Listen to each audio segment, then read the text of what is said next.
Alright, welcome back. This is another Stormgate cast. I'm Algorithmor, and this is a cast of a match from the Goblin Cluckfest number 3, held very recently. And this is a game from the best of 16 round. And we see a very interesting strategy already coming out of our red Infernal player, msrm. And we see a GLHF coming out from our blue Celestial player, High. And what exactly are these four imps doing marching across the map? High suggests they retreat. He says, please retreat. And these... Okay, this is very curious. I've never seen this before. I thought this might have been an imp rush with some... maybe some crowdstones, some meat farms, which has certainly been part of the meta in the last patch. But no, they're just creeping help, which is something I've also seen. I first saw it from a streamer named Clubuster, who also played in this tournament. And it looks like msrm has... This is, again, very strange. One of those imps that looks like going down. But two of the imps...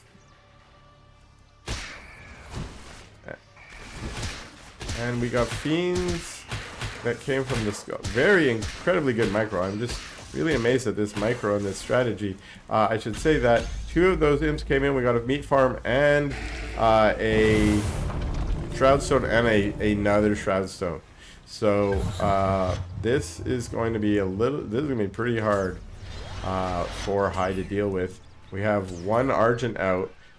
This Argent is got pretty good DPS with that power bank behind it. Now the power banks run out, so the Argent will run out in a second, but a second Argent comes and we get a cancel and a replace, and we have two fiends coming in, and we get a Sovereign's Watch to chase the fiends in the Hexen back. With three Argents here now, they should be able to out DPS that Shroudstone. But now in the main, the meat farm and the Shroudstone have already completed and have forced this array to lift up and move away. I see this blue over here, and I always hate it because it makes me think there's units, but there was indeed one prism mining there. And it looks like this push has been, well, for the most part cleaned up. The Shroudstone's gone down. The Argents come to take out this meat farm, and while there was some delayed mining there, what kind of investment did that cost for msrm? 50 plus 200 for the buildings that he built, but he also lost 4 imps in this push, which would have had mining time right from the beginning of the match. So a great deal of resources were lost for this push, or for this initial harass, and I'm not sure if msrm really delayed the mining time of that one collection array long enough to earn back the benefit or the gain from that. Now we do have a second base going down from msrm now. A conclave joining this vault, so this was just a Luminite heavy initial play, buildings and brutes effectively, although I think these might be the first brutes out. These fiends, a lot of them were created with skulls during creeping. And now we have sort of the game reaching back to its normal beginnings after that very strange beginning. And we got some creeping going on here, as well as back home for High and msrm. Yes, continuing to the vision tower. Back home, we don't see any tech yet going up or an upgrade on the shrine to Greater Shrine. And it looks like a single creation. Oh no, there's a second one up on the high ground there.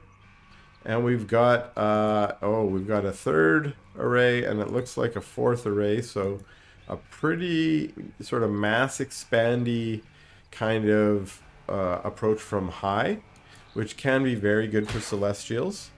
And just more creeping out of Infernals, which at least in the last patch was part of their early game strategy, trying to capture as many of these camps as you can and get that additional income, and while doing so maybe putting down some bases of your own. And even though creeps have been nerfed in this patch, they still they still provide enough income to justify sort of running around the map here and trying to take them out. We now have our infernal units lining up against this ore camp, while it looks like, yes, on the other side we have High and the celestial unit, these ball of argents, taking out his own camp. Now the argents do a much better job against these than fiends and brutes. Fiends, unfortunately, I think at 2-shot, no, it looks like 3-shotted by the big guy. And so if you're not careful, you can lose a lot of fiends in that creeping. The unfortunate part is your fiends are one of your highest DPS units in the early game, so you really kind of want to get those fiends on top of the unit to do as much damage as possible. And it looks like we have an imp has come and knocked down these trees and is building, a meat farm here to try and take out this Luminite camp in the middle.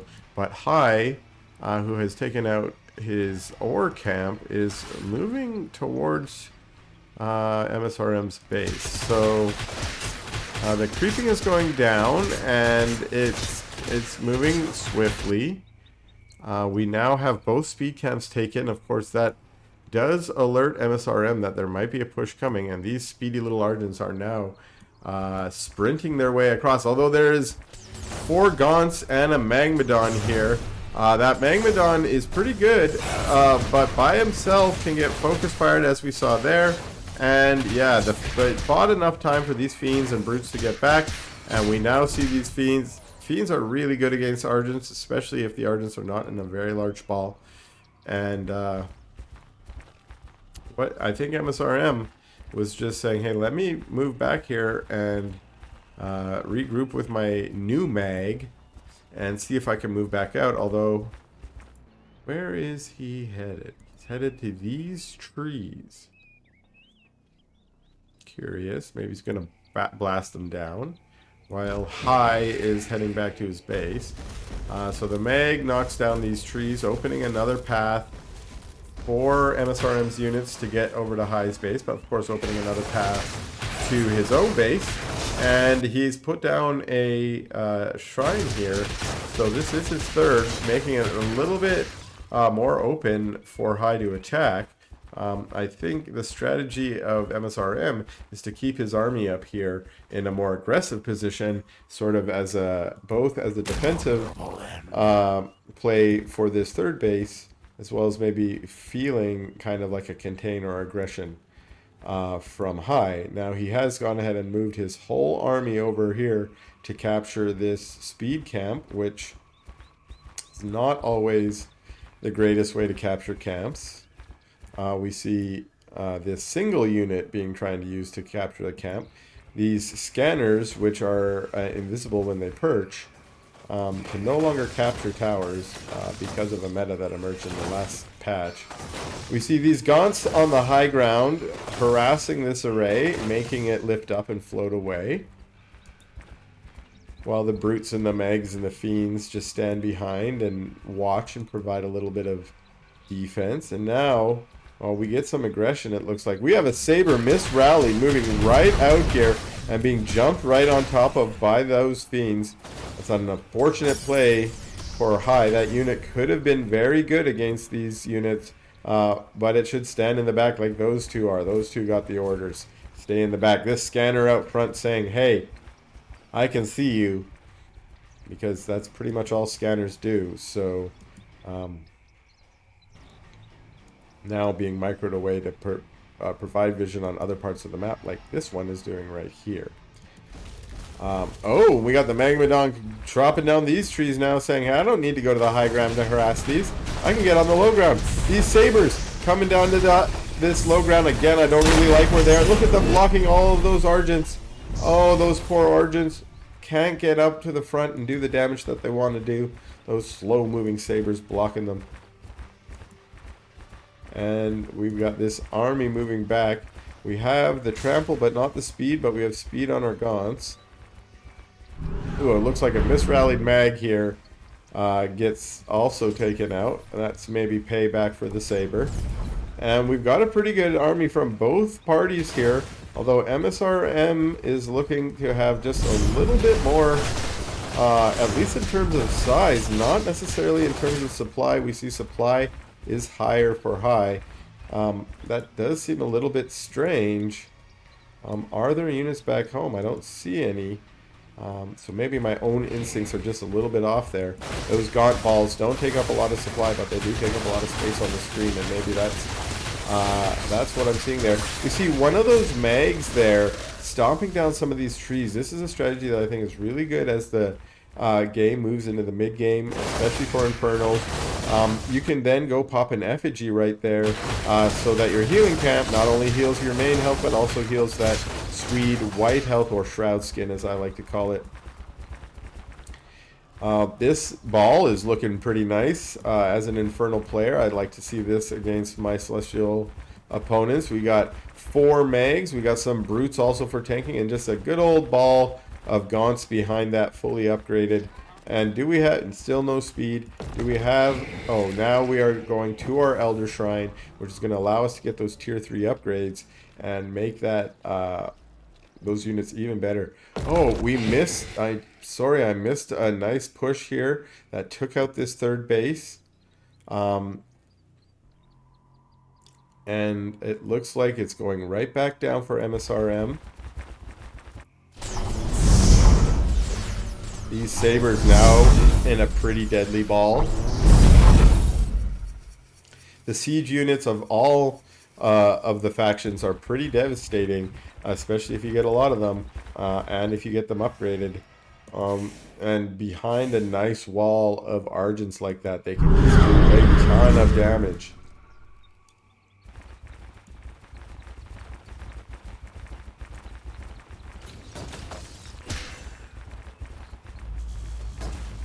Now we're finally going to get some confrontation out here in the middle of the map. We have a forward arc ship as well as forward power banks. This is a really good strategy if you're planning to do a push or hold some ground. And now we've got the sabers on the high ground saying, hey, I can hit your shrine from up here. And I'm just going to sit here and bombard it until you cancel. And sure enough, we get a cancel from MSRM, knowing that that's not a feasible position to hold anymore.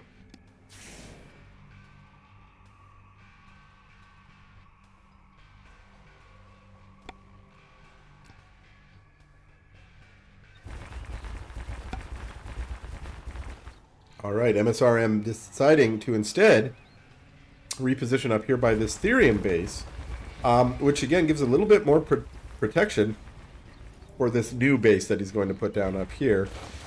This is probably wiser given the positioning of all these units. Now adding Animancers in as well.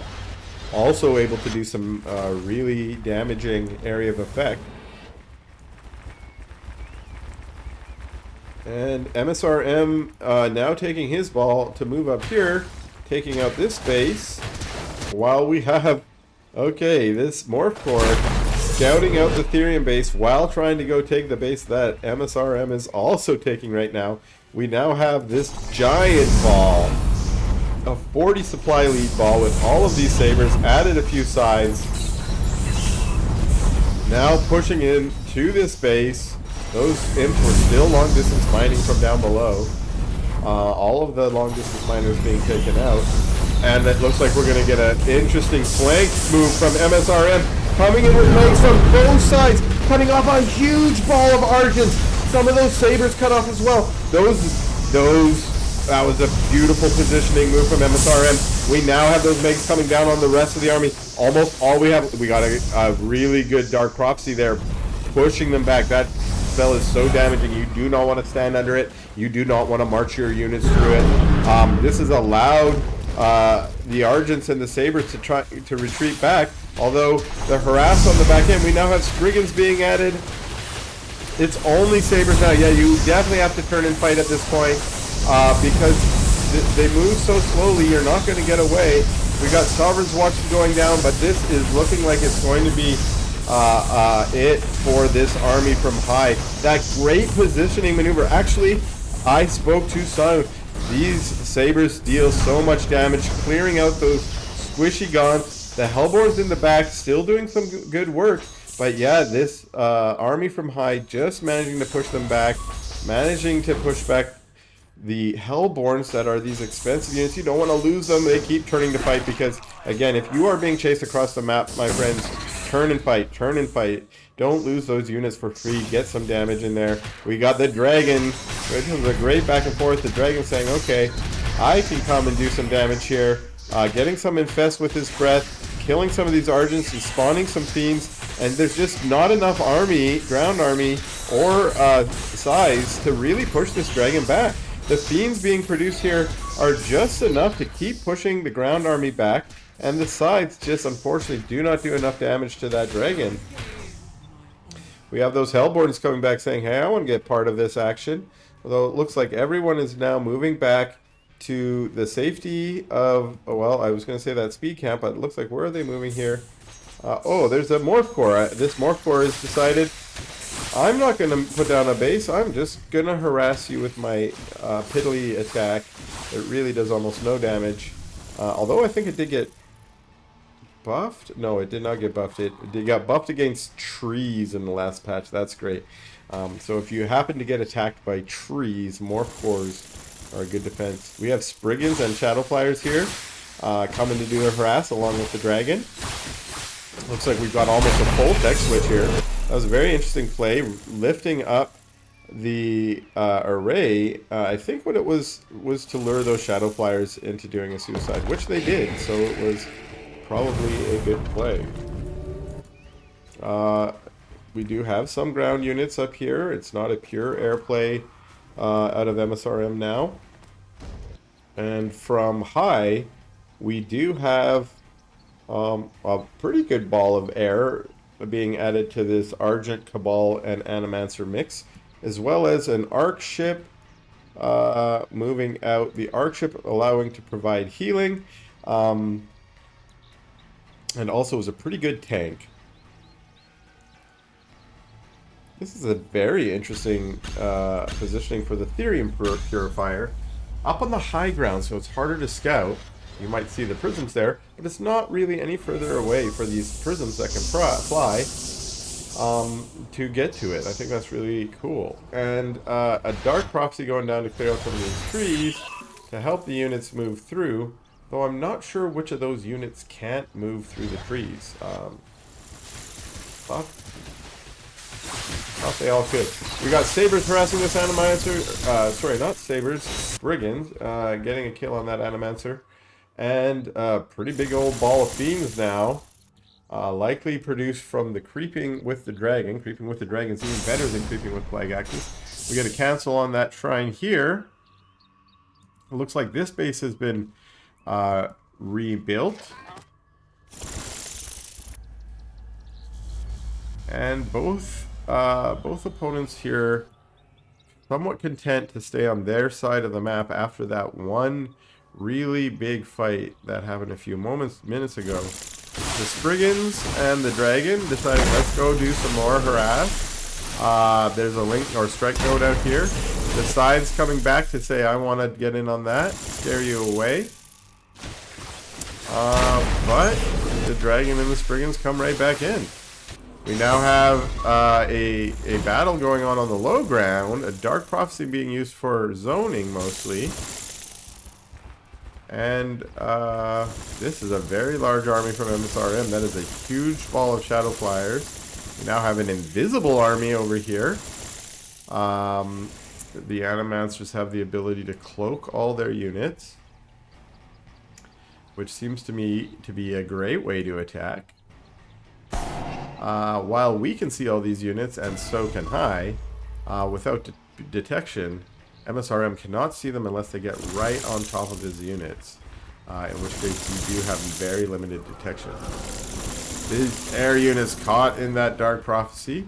Dark Prophecy is of course being good on all units, but air units often, because they're more mobile, can get away quicker without having to get stuck in that devastating slow.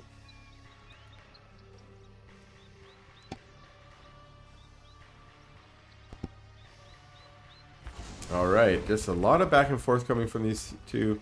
Just a sort of a positioning battle. And again, msrm had such a great engage earlier with that great flank. If he can get something like that again, it would be good. Whereas most of his units are in the giant ball here. He's got a lot of animancers, not as many of these argents to sort of fill out a tanking base. This army is good at zoning and harassing with all these sides. I just don't know if this is great as a battle army. These Spriggans, the Spriggan number getting pretty high now. Again, zoning, so they were able to zone out. I don't know why he flew back into the Dark Prophecy there. And the second one going down. The size being called back. And again, a positioning battle over these bases over here. We got a ton of Shadow Flyers just sitting back there, waiting for a perfect flank, begging those sides to come in.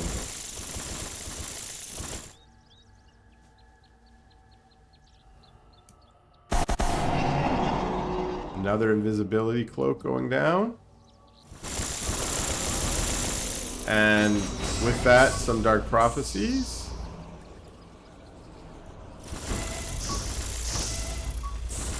And now it looks like we're getting a little bit of a flank play. Ooh, those Dark Prophecies are so good for zoning on this map. There's so many chokes. It's so hard to get your units through. Although, we now have the push coming in, and those tramples going down, moving all the way through, getting right on top of the Animancers.